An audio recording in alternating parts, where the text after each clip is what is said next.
7 Plein Air Painting Tips for Beginners. Plein air painting is a highly recommended practice, especially for landscape painters. It helps you hone your skills by forcing you to paint with a sense of urgency as the light quickly retreats or otherwise changes. I made a commitment to myself to do more plein air painting. Not just to improve my painting skills but also to really expose myself to the environment. I recently returned from a 7-day hike on the Overland Track in Tasmania, which would have been perfect for plein air painting. Whilst trudging through the muddy tracks with little energy, I realized the downside of studio painting. You simply cannot get a full appreciation of nature from the studio with a photo. You need to be exposed to the wind, weather, colors, smells, and so on. There are many benefits to painting plein air, such as you get to truly see what is there, rather than what a camera is able to pick up. A camera, whilst incredibly useful, is not yet able to capture the true brilliance of nature and more specifically, light. You get to paint in the moment. Painting what you feel is much more effective than painting from what you remember feeling. You learn to paint instinctively and with a sense of urgency. When you are painting outdoors, everything is constantly changing: the wind, light, colors and objects. If you do not paint quick enough, then you may end up trying to paint two completely different scenes. The Overland Track provided many opportunities to whip out an easel and paint plein air. It was absolutely stunning, quiet, and I was gifted with fantastic weather.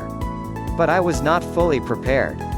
I did have a pen and journal, but it became such a struggle to get it out of my bag that I just gave up on creating any art plein air. But next time I expect to be much better prepared. So in light of my commitment to do more plein air painting, I have done some research and put together some plein air painting tips which I intend to use and hope you may find useful. 1. Lightweight is key. This one is huge. In order to get to some of the most beautiful places, you will usually need to pack light and do some exploring. You do not want to drag your studio easel everywhere with you through the environment. You also need things to be lightweight so you can quickly pack up and relocate if needed. 2. The most beautiful places are sometimes the hardest to get to. Don't settle for just your local park to experience plein air painting. Make an effort to get to difficult places. You will find they are often the most beautiful. The lookout below may appear nice and peaceful, but the adventure to this point was anything but. It took a steep climb up the side of a mountain on a muddy path and strong winds. But it was worth it. If only I had some plein air painting gear. 3. Be aware of changes in light. Dealing with changes in light can be incredibly challenging. Light determines everything we see, so even just a slight change in the position of the sun, a cloud or the temperature of the light could dramatically change the way we see a scene. You almost need to commit to a certain light, and if that changes, then you need to either make small adjustments from what you see or you stop and paint again when there are similar conditions. Obviously this is not always an option. Some plein air painters will return many times to the same spot when conditions are similar to try and faithfully capture the light. Light is a difficult area to comprehend, and when painting plein air you must make some quick assumptions about the light. I often tell students to break light into a number of simple questions. Where is the light source? What is the temperature of the light? How strong is the light? If you can answer these questions, then you can handle the light. 4. Use thumbnail sketches. Thumbnail sketches are perfect for quickly capturing the fundamental essence of the scene. They are also useful for determining if a scene is worth painting in a larger scale. You will often find that a scene may look appealing on first glance, but when it actually comes time to paint it, you struggle for inspiration. Thumbnail sketches are great for narrowing down on the scenes which you actually want to paint. There are no strict rules with thumbnail sketches.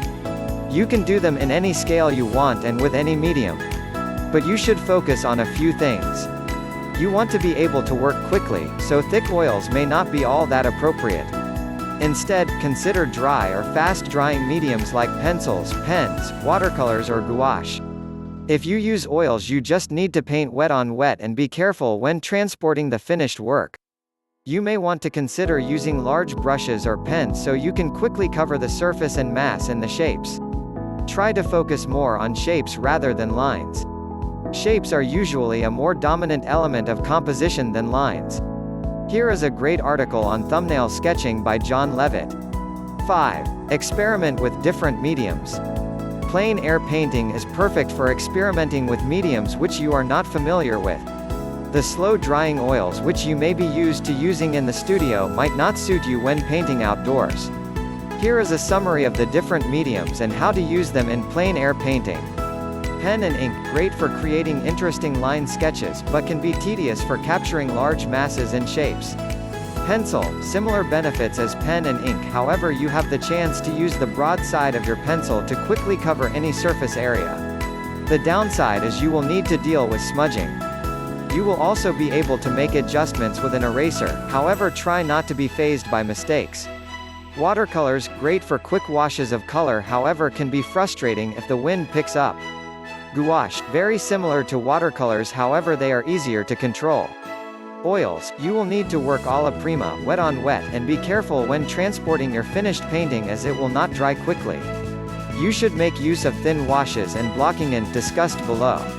6. Utilize broad techniques such as washes and blocking in. When painting plein air, you need to utilize broad techniques which allow you to very quickly cover the surface and capture the fundamental essence of your scene. If you do not work quickly, then that essence may disappear. Washes and blocking in are extremely effective techniques which will capture the absolute basics of your scene without any of the more particular details. If you start with these broad techniques, you can then come in over the top and refine things if you have more time. When using these broad techniques, you should aim to capture the light conditions, the major shapes and the general color harmony, if you are painting in color. Below is a photo of one of my paintings after the blocking in stage. As you can see, all the canvas is covered and there is some indication of where the dominant shapes and colors are. But there is very limited information outside of that. 7. Focus on one or two big things which interest you. It will be a natural urge for most of us to completely over-render the painting and capture every single detail, every color, every line, every shape, and so on. But if you try to capture everything, you will usually end up with a failed painting. Try to be extremely focused in what you want to paint. Have a serious think about exactly why you want to paint a scene. Usually, it will be just one or two elements which attract you. Identify those elements and then focus on them. If you want to capture the light, then maybe just use a large marker to create small no-tan studies. If you want to capture the colors, then just focus on the colors and create color studies. If you want to capture the intricate line work of the trees, then just use pen and ink to draw the patterns. In the photo below I am drawn towards the beautiful display of color. But there is a lot of other information. So if I were trying to capture this quickly, I would probably opt for a quick color study. Thank you for feeling our sharing. You can make a picture for yourself as a souvenir, for your friends, relatives. Or now, if you want to make a surprise gift for your dearest ones. You can give this great job to us. Please send us your most favorite photo and we will choose the best artists to convert into a work of art by hand painting. Your loved one will certainly be very happy to have this meaningful gift. Right now click on the link below the description. And enjoy! If you enjoy this video, please like and subscribe for more or share to help more people. Thank you so much. I attached link below description. Access now and follow it. Thank you.